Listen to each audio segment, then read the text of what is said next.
Assalamualaikum warahmatullahi wabarakatuh. Kali ini kita akan mempelajari tema 1 indahnya kebersamaan, subtema 3 bersyukur atas keberagaman pembelajaran 5. Adik-adik telah belajar dan berlatih melakukan tarian bungun jompa dari Aceh. Nah, sekarang adik-adik akan melihat penampilan dari kelompok. Nah, ajukan pertanyaan jika ada hal yang belum adik-adik pahami dengan baik. Ketika kelompok lain tampil, adik-adik dapat membuat catatan sebagai bentuk apresiasi dengan tabel dan menjawab pertanyaan berikut. Apa sih itu apresiasi? Mari kita bahas terlebih dahulu apa itu apresiasi.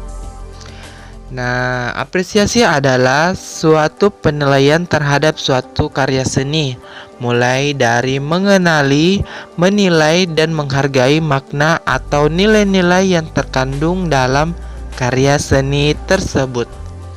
Nah, adik-adik perhatikan tarian bungun jompa berikut ini.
Nah, setelah melihat tarian bungun jompa dari teman-teman, nah adik-adik bisa memberi apresiasi dengan membuat catatan seperti ini.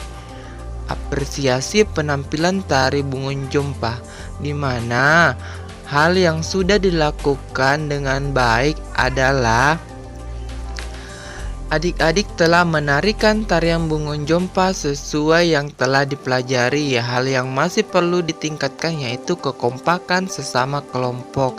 Nah, saran untuk adik-adik yaitu teruslah berlatih agar lincah dalam menarikan tarian bungun jompa. Oke, baik, kita lanjutkan. Kita telah mengenal tentang keragaman sosial dan budaya pada pelajaran sebelumnya.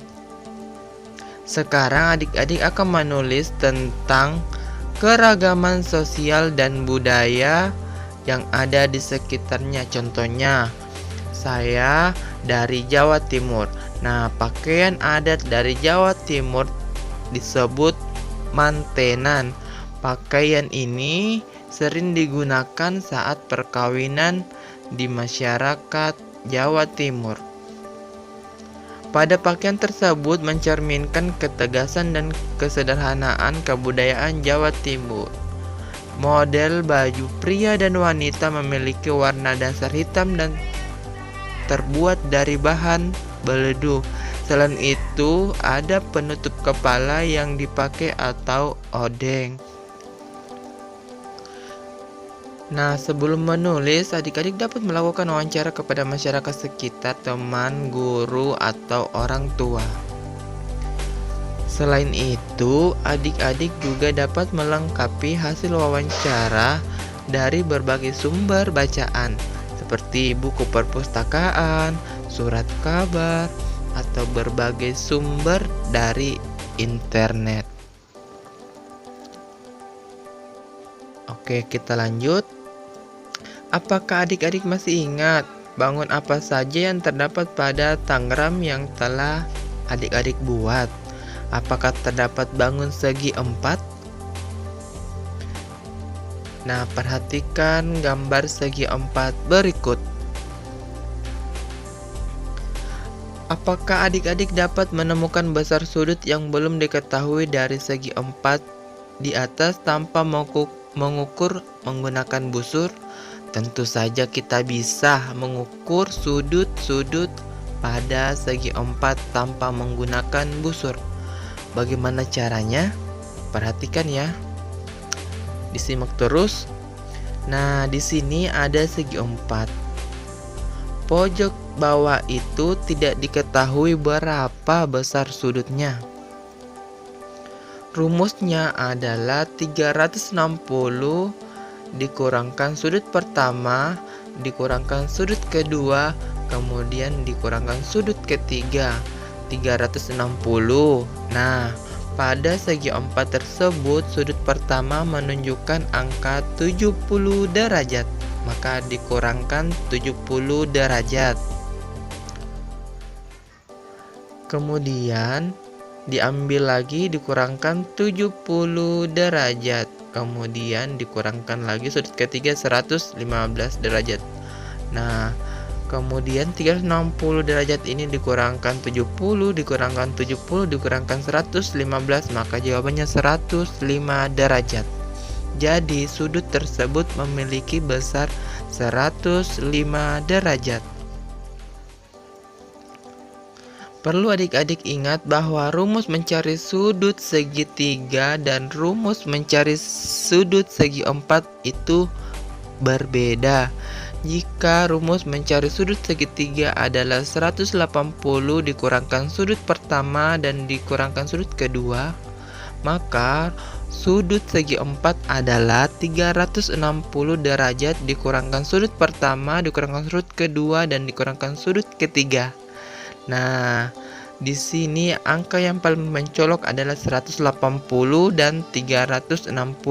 Kalau 180 itu berarti segitiga. Kalau 360 itu berarti jumlah besar sudut segi 4.